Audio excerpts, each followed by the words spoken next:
Muy buenos días. Mi nombre es Bianca Rubio Paso Ceballos y hoy voy a quisiera hacerle unas cuantas preguntas. ¿Cómo se llama usted? Me llamo Oscar Israel Medina Velasco. Prefiero Israel, pero es mi nombre completo. Em, eh, Nosotros estamos haciendo actualmente le vamos a hacer unas cuantas preguntas acerca de las percepciones de valor sobre los procesos cognitivos frente al marketing digital. ¿Qué elementos de una estrategia suele generar una mejor respuesta en las campañas digitales que usted ha gestionado o ha podido observar? Mm. ¿Qué elementos de una estrategia? Ya. Lo más importante de la estrategia, de hecho, antes de la estrategia, es definir el objetivo. ¿Cierto? La estrategia parte del objetivo de marketing, y lo importante de todo ello es definir en verdad qué es lo que se quiere, porque uno puede hacer un millón de cosas, un millón de actividades y todo ello, pero todas cuestan dinero de alguna forma, ¿no? Incluso la digital, que es la más barata, cuesta dinero. Entonces, lo primero que se tiene que definir es qué se quiere conseguir, porque si no, lo que va a hacer es saltar manotazos de ahogados, ¿no? Por todo lado vas a querer ver qué es lo que funciona y recién ahí descubrir, ¿no? Y a veces se hacen estrategias que son, no sé, uno quiere captar al público de empresas y se hacen estrategias para el público general y eso no sirve, ¿no? O se hacen estrategias que se desvían demasiado de lo que es tu propia, sobre todo en redes sociales, de lo que es tu propia comunidad.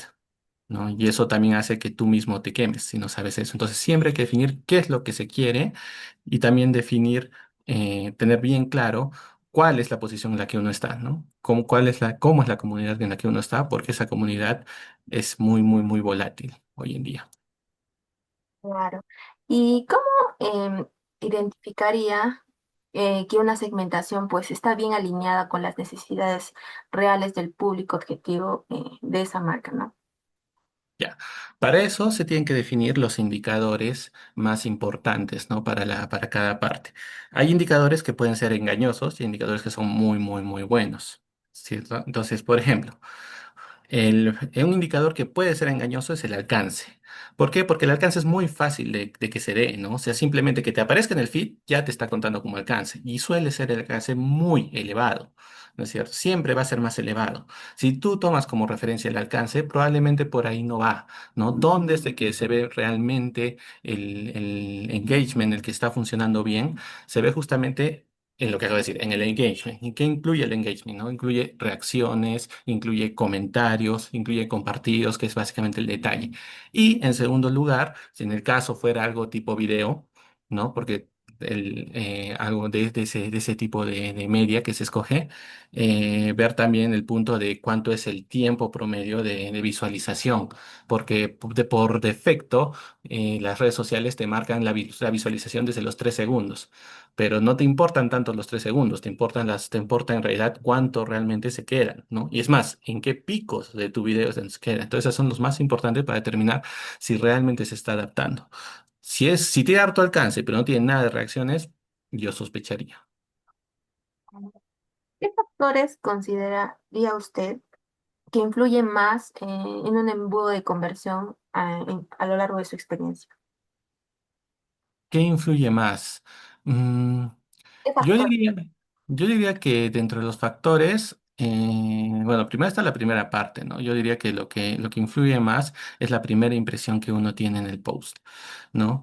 Muchas veces, tanto en el post o en el contenido en general, muchas veces, y esto, por ejemplo, esto es un ejemplo muy claro que se ve en las inmobiliarias. Las inmobiliarias gastan un montonal en diseño de post, que se vea bonito y todo eso y todo ello y realmente la conversión de inmobiliarias es bien baja, ¿no? Porque también el sector es así, ¿no? Entonces, ¿qué es lo que importa, ¿no? Que el primer vistazo, la primera fase, que es el contacto que se tiene en el embudo, sea la fase que de frente te diga la información más valiosa, ¿no? Que te diga, ok, esta es mi oferta, estas son las condiciones, pregunta más. Entonces, ese primer momento yo diría que es el vital, ¿no? Sin ese, nunca llegas al resto. O sea, lo primero, lo informativo, o sea, lo que te da un valor. Más, lo informativo, yo diría más que todo también el reconocimiento, ¿no? Uno para que un poco se empiece a decantar por uno, tiene que haber visto al menos 3 veces tu mensaje o al menos 3 veces tu marca, ¿no? Idealmente 7. Entonces, esta primera fase de reconocimiento, donde ahí puedes aprovechar en dar valor también, esa es la más importante, ¿no? Ya después, ya sigue ya el tema de cierre, la continuidad del embudo, ¿no? Pero para esa continuidad tienes que llegar primero a que te consideren, ¿no? A que te identifiquen al menos. Claro. ¿Y qué patrones de comportamiento observa en los usuarios antes de tomar una decisión de compra? Mm, Ya, ahí te puedo dar en dos niveles, ¿sí? Uno de experiencia y otro que también es de experiencia, pero que es más analítica. Mira, ahí sí te puede ayudar un poco también en la métrica de alcance. El primer patrón de comportamiento es de que uno tiene que entender qué es lo que uno espera, ¿no? O sea, qué sería lo normal en un tema de conversión. Y lo normal es de que de tu post o del medio que tú estés utilizando, lo normal es de que de tu alcance total, el 10% se intrigue, que el 10% entre a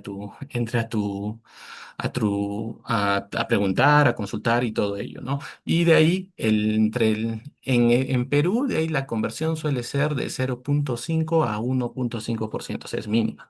Pero es importante entender eso, porque si no se tienen claros esos parámetros, no vas a saber si tu campaña está bien, está mal. Es más, uno se podría asustar, 0,5 no estoy vendiendo nada, y es el promedio en Perú. Entonces, no está mal realmente. Entonces, ese es el primero, ¿no? Y lo segundo que he visto de impacto es de que la gente, curiosamente, no, no le importa tanto el diseño. El diseño importa, obviamente, tiene su lado, pero más que el diseño mismo, el arte y todo ello, es que pueda ver lo que es. Yo hacía justamente comparaciones alguna vez y ponía una feria, ¿no? Trabajé mucho tiempo en eventos y ferias, ¿no? En una feria poníamos un post hermoso, ilustrado y todo ello, y poníamos una foto incluso fea, ¿no? Ahí estaba, y el chancho, todo el humo, así, ¿no? Cuál tenía el alcance real? La foto del chanchito, con el humo así todo y la gente, ¿no? El otro no movía tanto. Entonces la gente quiere ver, tener una idea de cómo es la cosa, ¿no? Porque hoy en día hay tantos negocios, hay tantas empresas y es tan fácil hacer diseño que la gente quiere ver lo real, ¿no? Y esas cosas impactan bastante.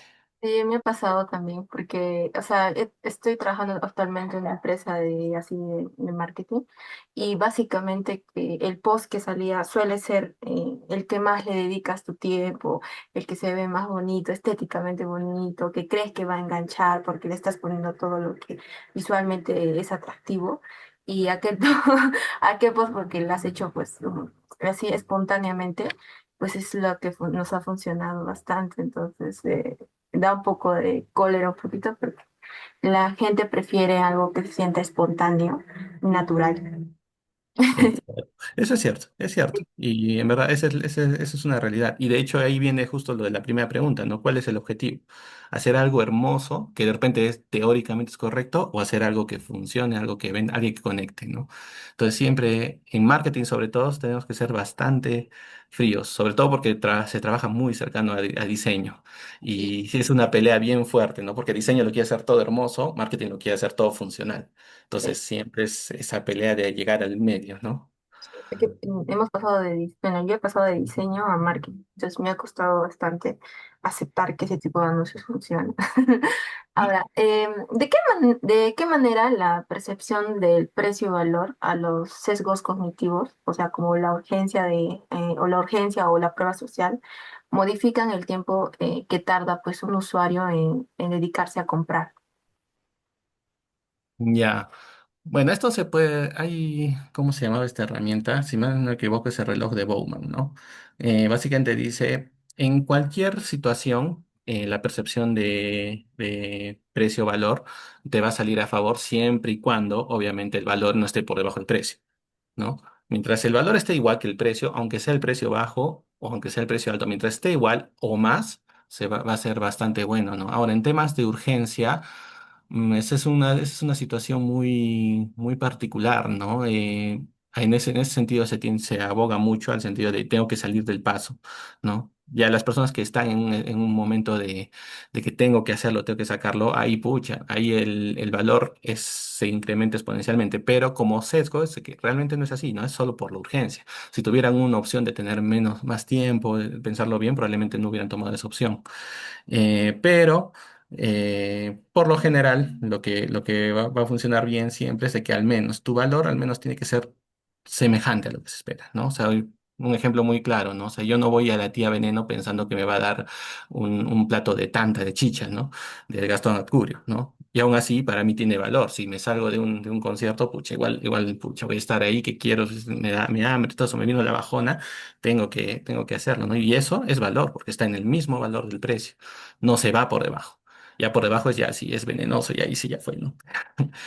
Pero siempre tiene que estar al menos igual, ¿no? Cuando igualas, puedes competir, ¿no? Por debajo ya es un problema. Claro. Ahora vamos a entrar a otra sección, un poco más para lo que de de qué manera influye pues el marketing de contenidos en el consumidor.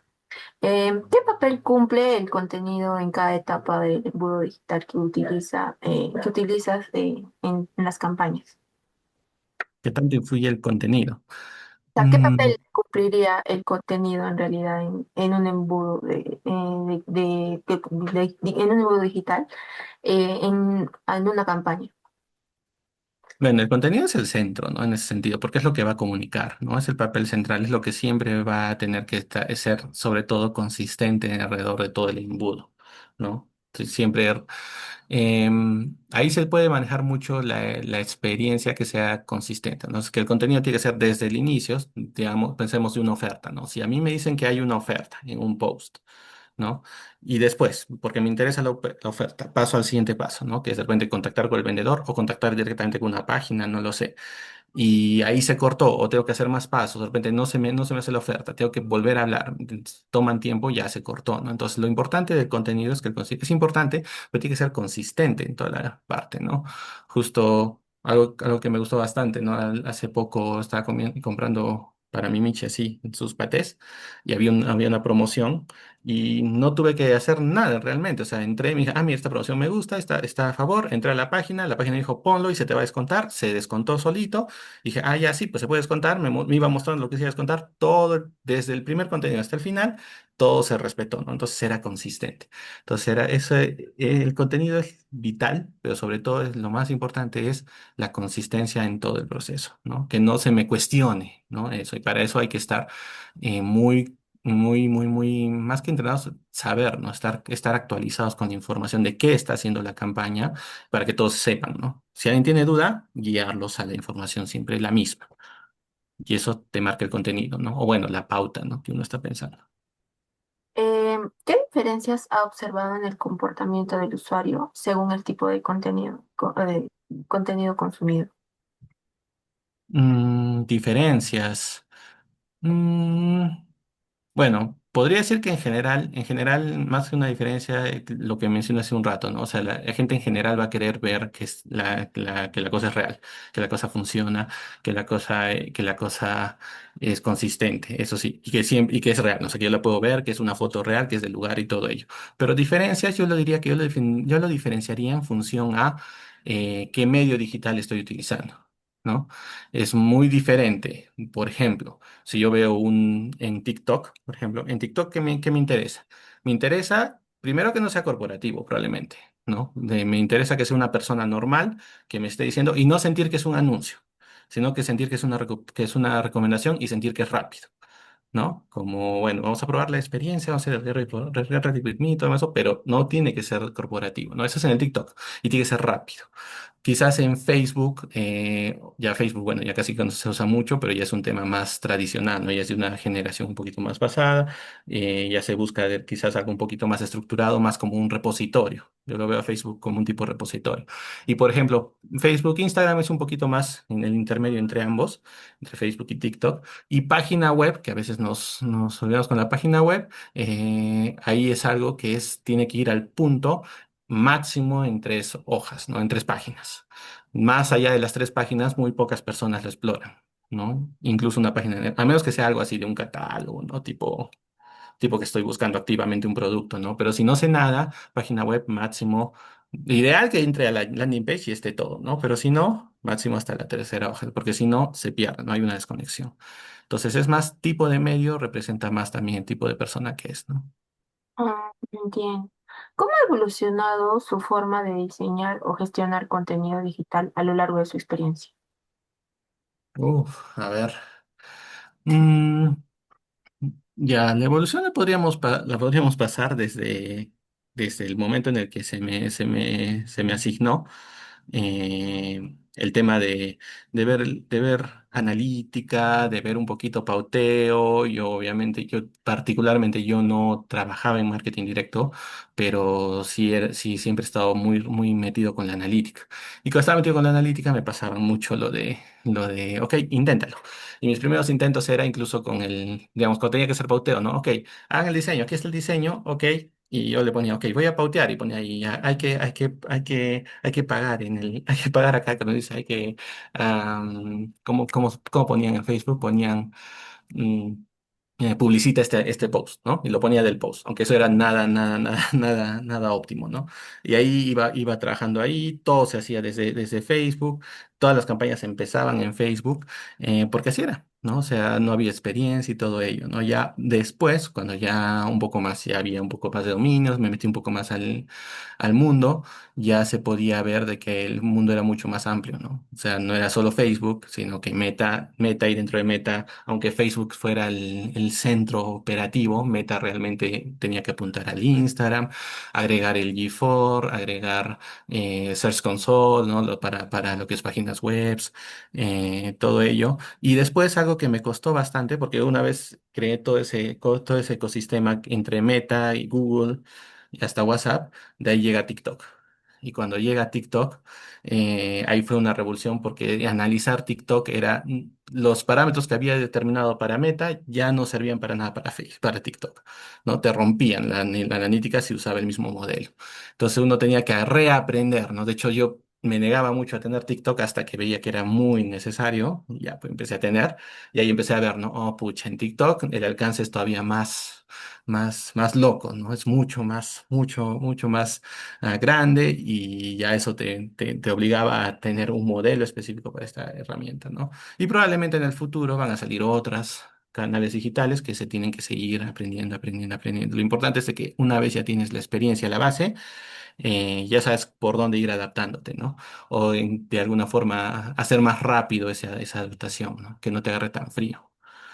Ujú, ujú. Claro, porque creo que la mayoría ya está, o sea, va migrando de cierta plataforma a otra plataforma, no todos, pero una gran cantidad eh, por las tendencias, ¿no? Ahora, ¿qué indicadores se utiliza para evaluar si un contenido pues ha aportado valor a la experiencia del usuario? Ok, como digo, el indicador depende de nuevo del medio. Aunque dije que hay que tener cuidado con el alcance, el alcance es importante y se enlaza mucho con las impresiones, ¿no? Alcances a la mala, impresiones te dicen cuántas veces en promedio lo han visto, ¿no? Entonces, yo diría que la impresión es muy buena porque ahí te dice cuántas personas, por cuánto en promedio una persona puede ver un anuncio, ¿no? Eso es importante. Pero más importante siempre es el engagement, o sea, cuántos likes, cuántos comentarios, cuántos compartidos, porque eso es lo que te demuestra realmente la viralidad del contenido, ¿no?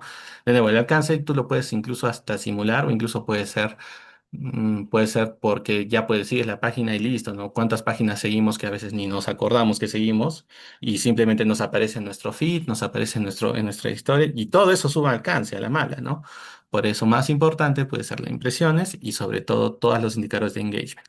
Y bueno, ya si eso es en cuestión de si solo es un tema de publicidad, ¿no? Si ya estamos hablando de conversión propiamente dicho, el indicador de conversión es también importante, ¿no? Y como digo, entender también cuáles son los valores normales. No solo los valores normales de la página, sino los valores normales en general. Claro. Ahora, ¿cómo logra equilibrar la narrativa visual con el mensaje comercial para que el usuario pues perciba una experiencia orgánica, ¿no? Y no netamente publicitaria? Ujú. Como digo, ese es justamente el dilema, ¿no? Entre diseño y funcional, ¿no? Entre sentirse un diseño funcional y de que en verdad, y que en verdad cumpla con la meta de marketing, ¿no? Que al final son ventas. ¿Cómo se encaja? Creo que la gente no busca tanto que se le venda realmente. Busca justamente que se le dé el valor y todo ello. Por ello, lo primero, como siempre que se haga no un post, sino una campaña realmente de marketing que va a tener posts, videos, reels y lo que sea, de nuevo, siempre pensar por para qué la hago, ¿no? La hago porque quiero darle ventas, probablemente al inicio no, ¿no? Probablemente la venta es justamente cuando ya están enganchados y si quieren saber, ¿no? Entonces, probablemente voy a hacer primero para reconocimiento, primero para ver, y ahí es donde se hace el punto, ¿no? Ok, yo puedo hacer un diseño base, pero no me interesa tanto el diseño, me interesa que dentro de ese diseño se vea cómo es todo, ¿no? Cómo es la experiencia, cómo es todo ello, y e ir haciendo ese match, ¿no? Ya posteriormente o si ya es algo reconocido de repente ya directamente desde el inicio, pero ya se puede ir poniendo el tema de que estas son las opciones, se puede consultar acá y todo lo demás, ¿no? Pero el equilibrio entre hacer algo artístico y algo funcional siempre va a ser un equilibrio muy delgado, ¿no? Bien delgado. Bueno, ahora vamos por otro apartado que va a ser como analizar la relevancia de credibilidad entre el entretenimiento y lo que va a ser la interactividad. ¿Cuáles de estas dimensiones suele tener mayor impacto en el rendimiento de estrategias de contenido? Ahí tenemos la relevancia, la credibilidad, el entretenimiento o la interactividad. Mm. Yo te diría que la credibilidad es la que tiene mayor relevancia, ¿no? Después viene el entretenimiento. eh, Y ya, obviamente, dentro de entretenimiento ya uno puede hacer ya la interactividad, ¿no es cierto? Lo pondría un poco en esa escala, porque sobre todo, de nuevo, considerando la red que ahorita es la red insignia, ¿no? Considerando TikTok, ¿no? Sin credibilidad, o sea, se siente. Sí, yo también, yo veo un anuncio y yo sé cuando es anuncio, aun cuando no es de un negocio pagado, que no sea una cuenta de un negocio se nota o se tiene indicios de que, por ejemplo, han pagado este influencer, ¿no? Porque es pagado. Se nota por su mismo lenguaje, porque es un lenguaje de venta, ¿no? Estoy vendiendo, me pareció genial, esto está bonito, está genial y todo eso, ¿no? Cuando es muy diferente a una persona normal, ¿no? Que dice, bueno, esto me parece así, me parece así, esto pudo mejorar y demás. Entonces, la credibilidad es primero. De ahí, obviamente, el entretenimiento, porque estamos acostumbrados, estamos ya cada vez más acostumbrados a que la información tiene que ser ya, tiene que ser al toque, porque si no salto. Porque, de nuevo, la misma red social insignia te hace saltar así, ¿no? Justo hoy estaba así, así ya, me aburro, ahí está, ¿no? Y obviamente dentro de eso, una vez uno ya está involucrado, está entretenido, o sea, ya se ha hecho comunidad, ya uno busca interactuar, y ahí viene justamente la parte de interacción y todo ello, ¿no? Eh, entonces, por ahí estaría, creo, lo importante. Las otras también saben, ¿no? La relevancia y todo ello, pero sobre todo que sea algo creíble, algo que pueda, y algo que capte la atención rápida, ¿no? ¿Cómo determina que un contenido va a ser relevante? O sea, ¿puede determinar usted que un contenido va a ser relevante para una audiencia específica? Ese es un poco también en base a experiencia realmente. O sea, obviamente hay modelos, hay formas de determinar que hay contenidos que son relevantes para ciertas audiencias, pero yo sí te diría que siempre va a haber esa necesidad de, he visto tanto que ahora ya sé que esto le puede agregar esto. O sea, la parte de experiencia siempre va a estar, pero si, digamos que ese factor no está cubierto o de repente no se tiene confianza, ¿no? Y de repente más que experiencia es sesgo, justamente, ¿cómo se puede determinar, ¿no? Que puede estar para una audiencia. Mm, a ver. Yo creo que habla mucho se tiene que ver mucho el lenguaje que se usa, ¿no? Es muy diferente, por ejemplo, ahora, ¿no? Que estamos con las elecciones, podemos todos nos dando cuenta de ahí, ¿no? Es muy diferente a alguien que dice una frase en base a un meme o a una subcultura de manera forzada a uno que en verdad la tiene integrada, ¿no? Me acuerdo, por ejemplo, lo de Forsyth hace en las elecciones pasadas, ¿no? Que quería ser otaku, o apelar a los otakus, y decía, ¿no? Hay que hacerle un jame, jame, ja a la corrupción y todo eso, ¿no? O sea, se notaba que era forzado, que no era algo natural, ¿no? Si alguien de esa comunidad sabe cómo podría hablar desde ese entorno. Entonces, la naturalidad del lenguaje de comunicación es importante. A un buen ejemplo también medio memero, hay un video que Matt Damon de Transformers, que el hijo le está hablando y le está hablando en lenguaje de generación Z. ¿No? Que eso no tiene aura, tiene Laura, ¿no? F por esto, no entiendo mi outfit y todo ello, ¿no? Entonces, es un poco un ejemplo muy bueno, ¿no? Es muy natural y el padre está como eso, intenta imitarlo con su propia jerga y también suena antiguo a su jerga. Entonces, la naturalidad de justamente la jerga de la generación determina mucho cuál va a ser el impacto también de esa generación, ¿no? Claro. ¿Y qué dificultades se encuentra pues al intentar generar contenido que resulte relevante y atractivo para los consumidores en la actualidad? Curiosamente, la relevancia muchas veces está más yo diría yo creo que la gente puede determinar qué cosa puede tener un impacto, no puede tener un impacto rápidamente. Muchas veces son las trabas que existen a nivel jerárquico interno, ¿no? ¿A qué me refiero? Si tú tienes la confianza, obviamente, esto lo hablo desde un tema de un analista, ¿no? Yo me dedicaba mucho a ser analista de redes sociales, en general analista de toda la empresa, entre ellos redes sociales y marketing. Entonces, obviamente, en ese sentido, si hay la confianza interna que, ok, ha salido este análisis y realmente yo creo en la persona que me está diciendo, ok, esto es lo que funciona, esto es lo que hay, esto es lo que va a impactar, esto es lo que no va a impactar, estas son las consecuencias que puede haber. Si hay una confianza tal que dices, ok, sí, la hacemos. Quizás yo no sé de ese tema, porque muchos de los gerentes, sobre todo, no van a estar tan metidos en el tema del mundo digital, probablemente, ¿no? Pero si le tengo confianza, probablemente voy a poder sacar algo bastante potente. Es cierto que puede haber fallas y por eso uno puede incluso testear, ¿no? O sea, pucha, ¿qué pasa? Esas son las pruebas con pruebas A/B o si no, manualmente, ¿no? Testear, esto puede funcionar, esto no puede funcionar. Sí, siempre a veces se va a necesitar, sobre todo cuando hay cierta incertidumbre en si este era el verdadero insight o el verdadero insight del otro, ¿no? Pero yo creo que más que todo está en la confianza, porque si no hay confianza en el equipo, lo que va a pasar es de que simplemente te van a decir, pero no, o no nos podemos arriesgar, o eso va a romper la idea de repente la red, o eso va a romper tal, tal, tal, entonces, o simplemente no la captan. Em, un ejemplo que puedo decir, ¿no? Yo estuve un tiempo, bueno, uno de mis trabajos fue también en la feria de la FIA y era un suplicio en mi caso porque yo impulsaba justamente las ferias del lado geek, del lado taco y todo ello, porque me gusta, y nadie más intentaba, y nadie más lo entendía. Entonces era como un tema de ¿cómo les digo que esto en concreto sí va a funcionar? Pero esto que ellos piensan que va a funcionar, realmente no va a captar tanto y todo ello, ¿no? Entonces era como que, pero mira, tenemos esto, yo te he conseguido esta cosa, y una vez veo que yo te he conseguido un PlayStation Move, ¿no? Que eso era del PlayStation 3, pues era antiguo, ¿no? Cuando ya habían temas de Kinect, ya no necesita máquinas y todo eso. Pero para ellos era wow, ¿no? Entonces, sí, pues señor, más de que saber si va a funcionar o no, es tener confianza en justamente los que pueden percibir esas cosas. Si no hay, al final vas a terminar yéndote por la segura y vas a terminar haciendo posts genéricos que dicen la información, pero realmente tienen un me gusta y probablemente es el me gusta del community, ¿no? Entonces, algo así.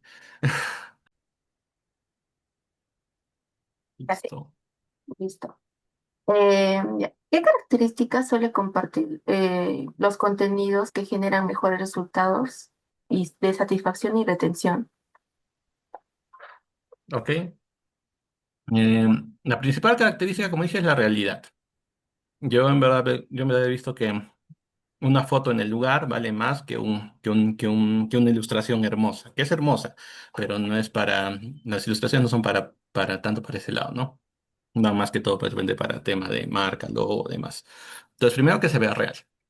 Mm, de hecho, creo que esa sería la principal. De ahí otra que pueda haber, que esté alineado con la red, con el público de la red social, ¿no? Yo lo veía justamente, un ejemplo, de lo que era la FIA, ¿no? Si tú ponías en FIA un teaser de cuál podía ser el artista principal para el 15 de agosto, todos, uff, se metían, aunque te dijeran lo que dijeran, pucha, que siempre es lo mismo, no me gusta, qué antiguo es esto, pucha, tráiganse bandas locales, un montón de cosas te podían decir, ¿no? Pero ya te generaba, uff, un montón de alcance. Si en la misma red de FIA ponías un anuncio de que iba a haber un congreso de, mm, no sé, un congreso de ganaderos, donde iban a haber donde ibas a poder comprar tu zanahorita y tu chanchito, iba a haber un congreso específico hablando de cerditos, nadie, mudo. Porque no le interesaba a la red. De hecho, era contraproducente. La red empezaba a bajar de seguidores porque era como que no me interesa. Entonces, primero, el contenido lo más real posible. Fotos, todo ello. Es cierto que hay que tener cierto criterio de ángulo, composición y todo lo demás. O sea, tampoco es de que cualquier cosa así pixelado, tampoco no. Pero que se vea real. Pero lo segundo, que esté acorde con el público que realmente tienes en tu red. ¿No? Es un público que le gusta la información. Es un público muy centrado en algún tema.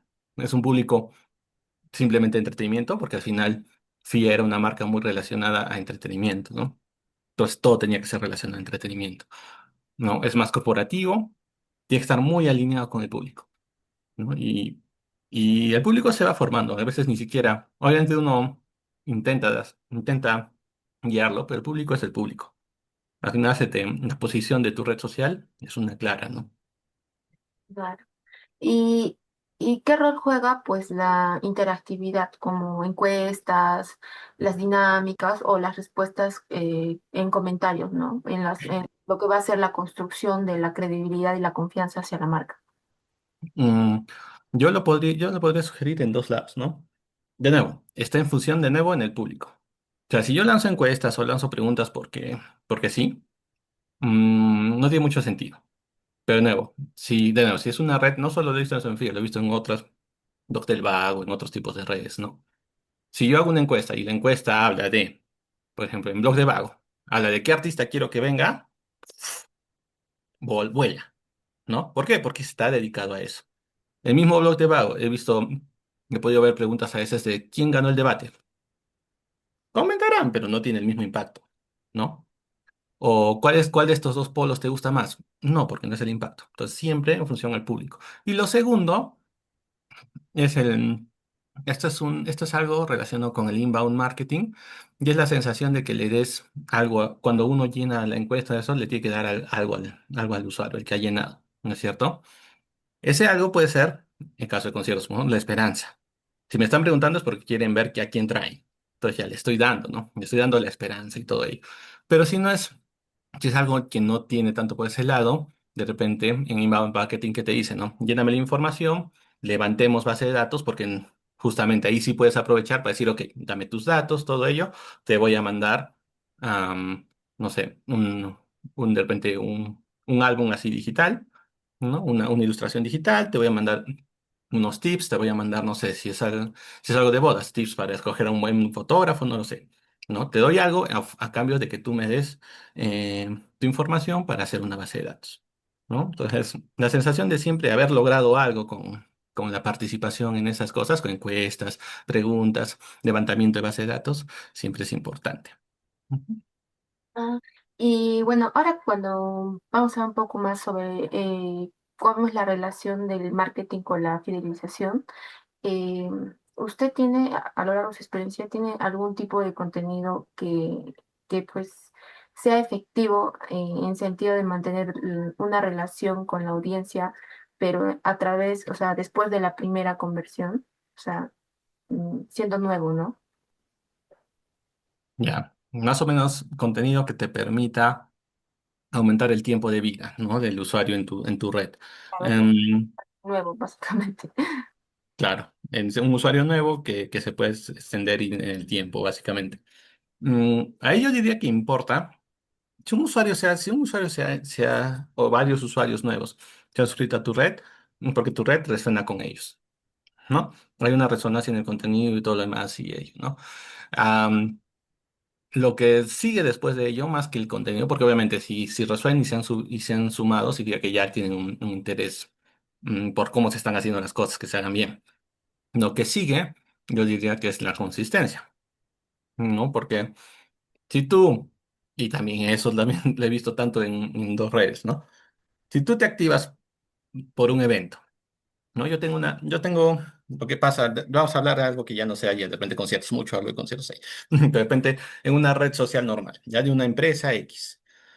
Si yo voy a publicar, ahora que viene el Día del Padre, promociono por el Día del Padre en una óptica, ok.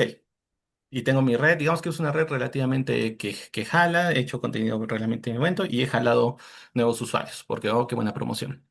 Pero me desentiendo, ¿no? O sea, ya, hice eso y no voy a publicar nada hasta quizás julio, agosto, julio por Fiestas Patrias, otra promoción, agosto otra promoción por Día de Arequipa.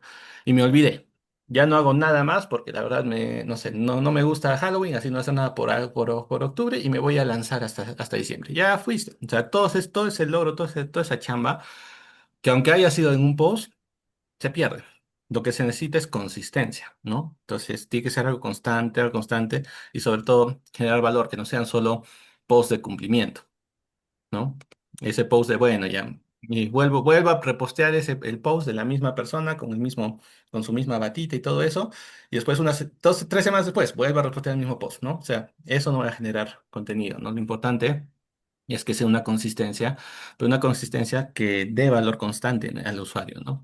No, Entonces, no, de nuevo, no, eso es no, un, ¿no? claro, eso es justamente el plan de marketing, ¿no? Que se hace antes. Claro. ¿Y cómo identifica que una estrategia de contenidos está contribuyendo con con la fidelización del cliente? O sea, ¿de qué medios usted lo puede visualizar así en métricas o lo puede ver? Mm, bueno, la primera es muy sencilla, ¿no? O sea, ese es básicamente el tema de viralidad. Si tú haces más que un contenido, si tú haces una campaña, uno es muy claro, ¿no? O sea, una red social está en un nivel constante todo el tiempo y la campaña, ¡pum!, no estalla. Entonces ya se sabe que por campaña eso sí funcionó. ¿No? Y ahí eso les tienes que dar qué es lo que funcionó, por qué funcionó. Fue un tema de fechas, fue un tema de que la campaña fue muy bien hecha, pueden ser muchos factores, ¿no es cierto? Entonces, primero ver eso, porque salta de inmediato. Lo que funciona, salta. O sea, se despega y uno ya sabe, ¿no? Entonces, eso sería lo primero. De ahí lo segundo, ya serían índices de recompra, ¿no? Y la recompra ya se maneja probablemente con bases de datos, con códigos, ¿no? Por ejemplo, si yo pongo, utiliza este código para comprar, ¿no? Y se lo mando a mi base de datos, ¿no? Porque para comprar han tenido que hacer de repente un registro, poner su nombre, su DNI, no lo sé, y se lo mando, o 21 correo, ¿no? Y digamos, ya, voy a mandarlo a mi base de datos y solo a ellos este código. De repente con un descuento, de repente solo así, ¿no? Y ahí la idea es de que se vaya mostrando la recompra. Otra forma, de repente, es ya pues, utilizando Pixel, utilizando otras herramientas que te enlazan. Si es un tema de pasar de red social a página web, hay formas de rastrear, ¿no? De qué usuario está viniendo cierta compra, ¿no? Y eso también te permite ver si hay un tema sobre todo de recompra, ¿no? Y la fidelidad se va a ver en cuánto tiempo te vuelven a recomprar, te van a recomprar, te van a recomprar, ¿no? Porque es un poco ya más difícil ver fidelidad en sentido, me compra a mí o me compra a otra persona, y eso es un poquito más difícil de repente medir. Se puede, pero ya necesita otros tipos de técnicas, ¿no? Claro. ¿Y qué cambios ha observado en el comportamiento de los consumidores en el sentido de que, por ejemplo, cómo ha evolucionado eso, ¿no? Porque probablemente antes una persona era, por así decirlo, un poco más fiel, ¿no? A la marca, prefería su impresión marca, pero ha habido algunas tendencias actualmente en las que como hay públicos jóvenes que están todo el tiempo en tendencias, pues su forma de fidelización ha cambiado. Tal vez ya no van a ser tan cerrados a una marca, sino que simplemente se van a quedar con lo que les conviene o van a migrar por tendencias, ¿no? O sea, ¿cómo ha observado ese comportamiento que ha evolucionado para ellos? Es cierto que hoy en día, como tenemos tanto acceso a tantas opciones, es un poco difícil lograr una fidelización. Sobre todo, creo que un error sería buscar una fidelización única, ¿no es cierto? En el sentido de que solo me va a comprar a mí y solo va a ir ahí, ya es muy difícil, ¿no? Porque yo mismo, ¿no? Ahorita mismo tengo una lista así gigante, así de points, que no he ido a todos, pero me gustaría ir a 500 points. Y obviamente, o sea, tengo cafeterías, tengo, no sé, tengo lugares de filetes y demás, de carnes, que son buenos, pero salen más y yo quiero ir a todos, ¿no? Entonces, no creo que algo que se tiene que entender es de que la fidelidad no se tiene, no se debe buscar una fidelidad absoluta, sobre todo en el B2C, ¿no? Una fidelidad absoluta. ¿No? Solo que una fidelidad tan buena o tan consistente que digas, ok, yo puedo ir a probar, porque puedo ir a probar, eso no lo voy a poder evitar, pero tengo viejas confiables, ¿no? O sea, hay lugares únicos que yo sé que este lugar no me va a fallar, pues. Entonces, por ejemplo, para, no sé, para una cita, para un cumpleaños, para los momentos que, o simplemente un gusto que, pucha, no quiero jugármela, pues es un día que, pucha, he tenido un mal día, no me la quiero jugar, me voy a ir a uno de los viejos confiables, ¿no? Y eso es lo que uno tiene que buscar, ¿no? Esa es la verdadera fidelidad en ese sentido, porque de opciones, muchas opciones van a haber y muchas opciones van a desaparecer también, ¿no? Porque así como salen 100 negocios, hay otros 150 que te duraron 6 meses y cerraron. ¿No? Entonces, la fidelidad va mucho por ese sentido, ¿no? O sea, sentir de que va a ser confiable, que cuando vaya va a seguir existiendo y que voy a ir para momentos en los que me importan, ¿no? Y eso en B2C, ¿no? En B2B, negocios B2B, ya sí hay todavía cierta fidelización en el sentido de que hay mucha dependencia por el proveedor que uno escoge muchas veces, ¿no? Lo cual yo creo que no es muy sano, sobre todo, bueno, eso va a sonar medio feo, ¿no? Pero sobre todo eso lo he visto bastante en empresas de marketing, ¿no? La empresa de marketing ata mucho al cliente. ¿No? Que se tiene que hacer con la cuenta del community, ¿sabes? A veces hasta pierden el mismo cliente, no sabe que no es dueño de su página, ¿no? El dueño es la empresa de marketing. Entonces, como que te ancla, ¿no? Y esas cosas son un poquito más fregadas. Pero, digamos, dejando de lado digamos, esas tendencias o esas costumbres, en B2B sí en sí es un poquito más sencillo, ¿no? Es un poco más seguro que va a haber al menos una relación más extensa en el tiempo, ¿no? Tendría que hacerse las cosas muy, muy mal o bueno, ser algo muy volátil, ¿no?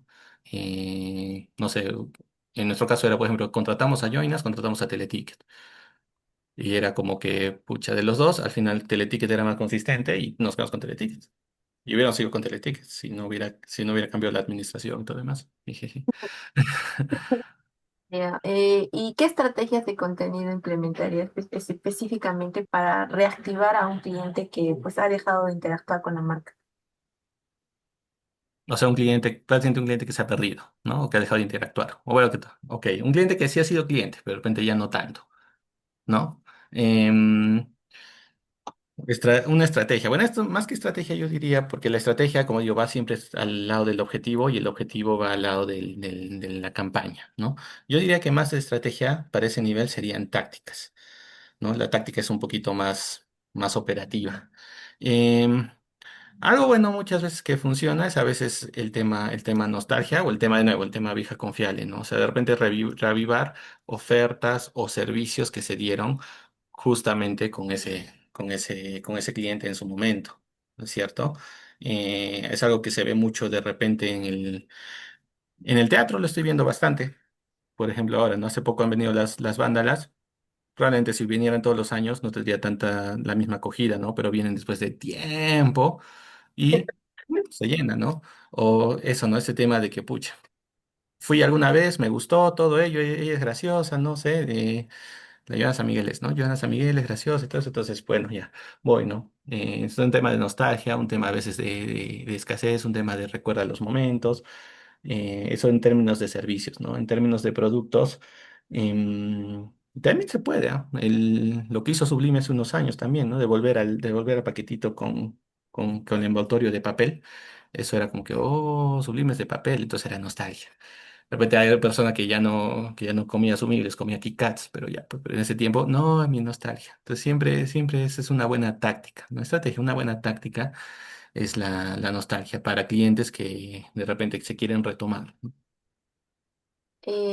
Ya, y ya para terminar, la última pregunta, ¿cómo usted cree que ha cambiado, pues, cómo ahora actualmente se adapta el tono y el tipo de contenido cuando pasas a una estrategia o querer captar leads?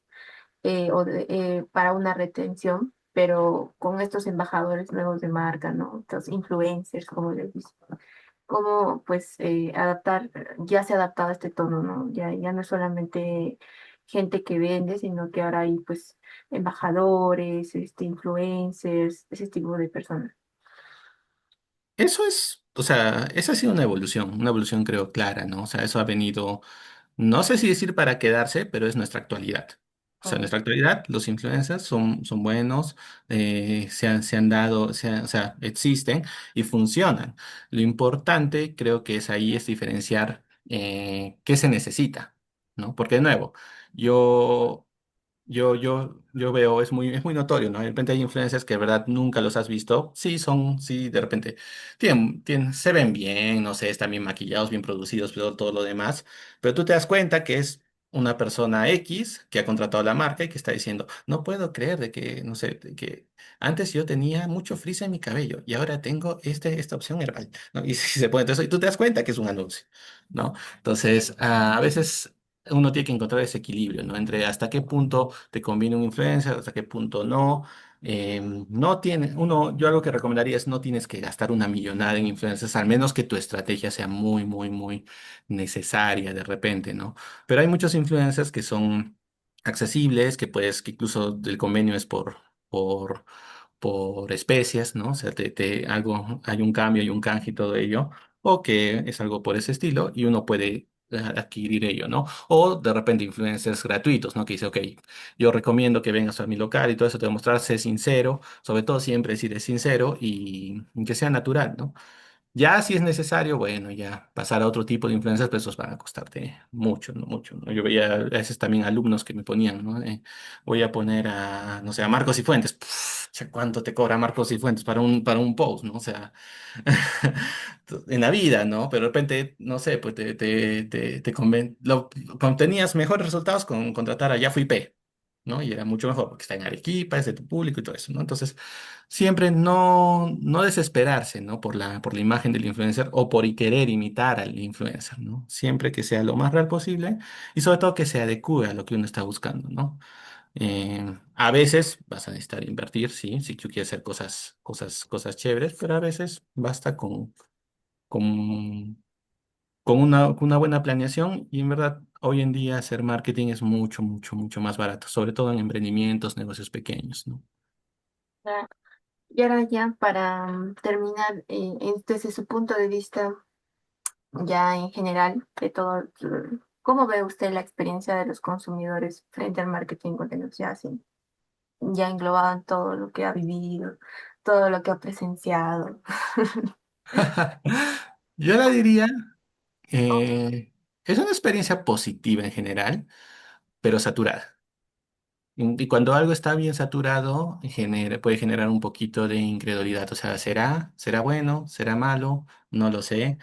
Pero definitivamente está mucho más democratizada. La información es mucho más, por suerte, también viral, más fácil que se haga viral hoy en día. Y creo que en general va en un buen camino, pero también puede llegar a fastidiar, a hostigar un poco y ahí es donde van a empezar a surgir, probablemente la siguiente tendencia va a ser una tendencia de depuración, ¿no? De limpieza, de ya no tener que recurrir tanto a lo que ahora, porque ahora en verdad, si busco puntos, pucha, me van a salir 500 influencers diferentes, me van a quedar 500 negocios diferentes y va a ser un poco saturado. Incluso cuando por misma experiencia uno puede ya filtrar, ¿no? Este lugar me doy cuenta que no es el que quiero, ¿no? Pero, pero igual, ¿no? Tenerlo en opción, tantas opciones seguidas, sí satura. Entonces, sí lo veo como optimismo, sí creo que el usuario tiene muchas opciones, pero eso mismo, tener muchas opciones va a generar mucha saturación y lo más seguro es de que se busquen cierta simplificación, cierta simpleza que también filtre de alguna forma todo ese mundo. Listo. Muchas gracias por participar de esta entrevista. Espero que pues que le haya gustado un poquito conversar un poco sobre este tipo de preguntas, ¿no? Sobre el consumidor, ¿no? Claro, muchas gracias igualmente. Sí, me encantó, me encantó. Igual, ojalá, bueno, si da la ocasión, extenderse, porque todo el mundo, no solo del marketing y todas las secciones conexas a los negocios, siempre es muy, muy entretenido. Hay mucho que hablar. Entonces, sí, sí, lo pasé bien. Muchas gracias también por la consideración.